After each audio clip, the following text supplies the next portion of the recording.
Hi Gemini, welcome and this is your reading. Be open-minded po, hindi po halos lahat makaresonate. Thank you nga po pala sa mga nagsusubscribe, sa mga bumabalik. Maraming pong salamat. Give me the message for Gemini. Ano yung mensahe sa'yo?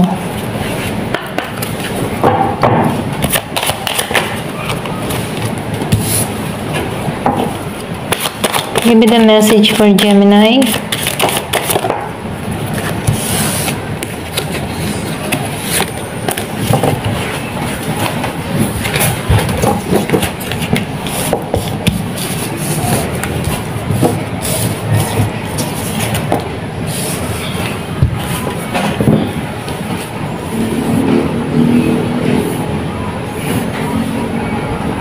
Yung iba sa inyo, nakikita ko dito, meron kang inalisan dito na naglihim sa'yo.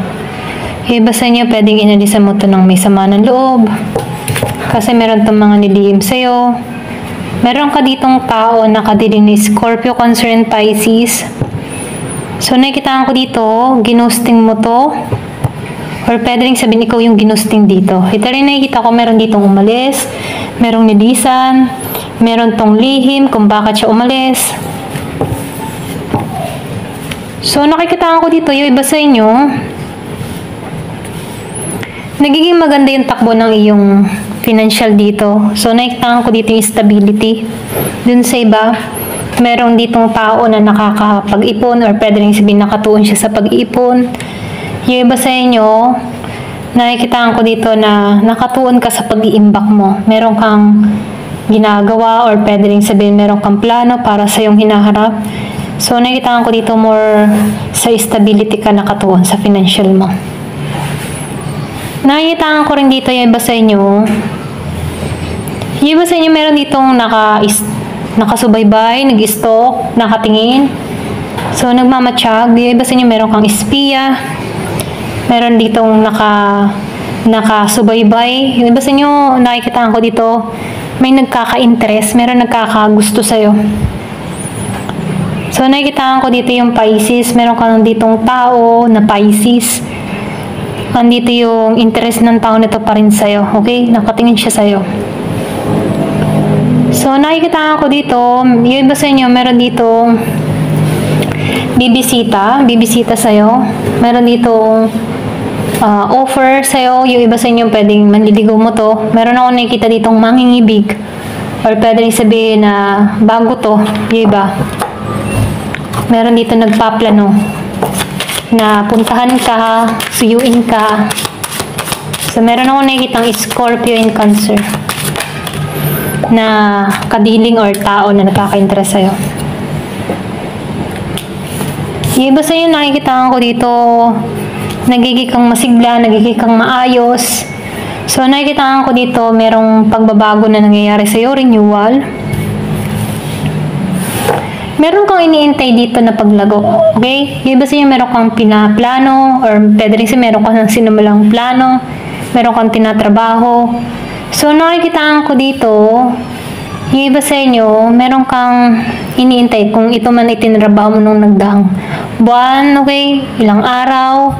So, nakikita ko dito, may pag-iintay ka. Pwede nga iba sa inyo, business to. Meron kang sinumalang bagong business.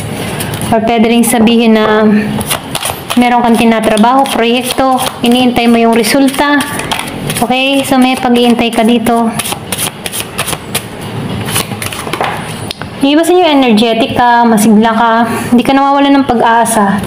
Kasi alam mo, merong bagong simula. Or pwede rin sabihin, handa ka sa bagong simula. Kung meron ka ditong iniwan or sinaktan na tao, or kung ikaw man yung nasaktan ng tao na to, no? So, nakikita ko dito na itong tao na to nakatuon pa rin sa'yo. Ito rin nakikita ko, meron ditong hindi makarecover sa'yo. Ayan. Kung meron kang kilalang Pisces, hindi siya makarecover sa'yo.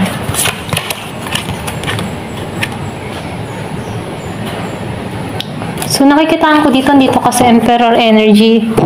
Andun yung autoridad mo. Andun yung iyong pagiging pinuno. Kontrolado mong lahat. So, nakikita ko dito may katangian ka bilang pinuno. Matalino ka, madiskarte ka. So, very independent kang tao. Hindi ka basta-basta magagapi ng sino man. Ito lang nakikita ko sa'yo. Very independent. Kaya mo yung sarili mo. Kaya mong kumita ng sarili mong pera. Hindi ka umaasa, ganyan. Hawak mo ang oras at panahon mo. So, nakikitaan ko dito ay pwedeng sabihin na nakakaangat kang tao. Ganyan. Or pwede rin patungo ka dito kung meron kang sinisimulan ano. So, may pera dito. Yung iba sa inyo, meron parating na pera, biyaya. So, nakikitaan ko dito, yung iba sa inyo, pwede may business ka, matagumpay yung business mo, nagiging kang maayos. Kasi andito ka sa Emperor Energy, pwedeng CEO, or pwede rin meron dito na kanya, ganyan. So, nakikitaan ko dito, masaganang tao. Or pwede rin dito ka patungo ano, sa pagiging Emperor Energy. Masagana, walang problema, hawak mong oras mo, walang nagdidikta sa'yo. So, yung iba sa inyo, merong paglalakbay na gagawin. Pwedeng nagbabalak kang magbakasyon, mag-travel, mga ibang bansa. Ayan. So, nakikitaan ko dito, bakasyon to. May nagbabalak magbakasyon or pwede rin sabihin makakapagbakasyon ka. Pwede ngayong April. Sigurado magtatagumpay ka. Ito yung mensahe, no? Magtatagumpay ka dito. Yung mga plano mo ay talagang success. Yung pinaghirapan mo ay success.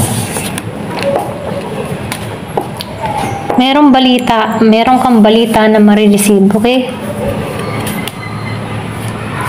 Ikaw ay yung tipo ng tao kahit wala sa itsura mo na matatag, ganyan, or matapang.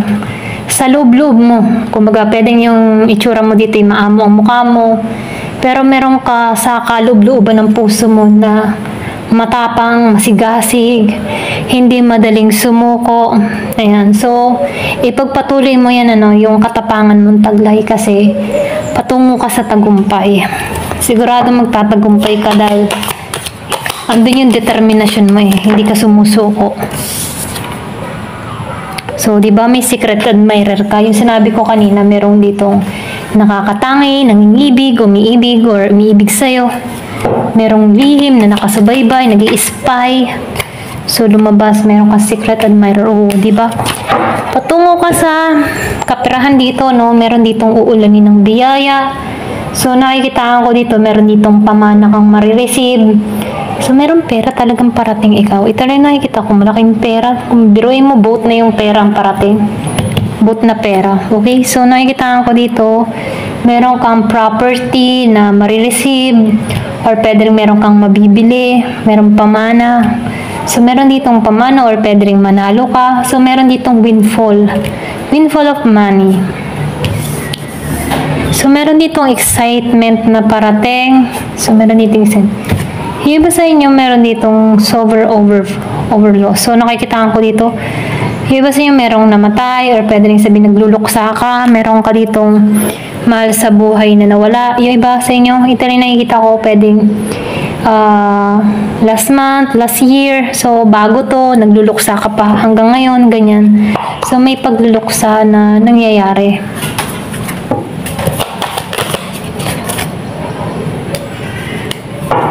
So, mag-ingat ka ha. Huwag kang basta-basta magtitiwala. Ito lang yung mensahe dito. No? Huwag ka basta-basta magtitiwala kasi the more na binibless ka, the more na maraming biyayang na kang nakakamit. So, maraming naiinggit, nagagalit, or pwede rin sabihin, lapitin ka sa ganyan. Kaya, pag-ingatan mo, no? Or ingatan mo yung sarili mo. Sundin mo yung magpapayo sa'yo na matalinong tao kasi mapapabuti ka sa mga advice nito. Ayan, ito lang yung mensahe sa'yo. Ayan, thank you for watching. Love and peace.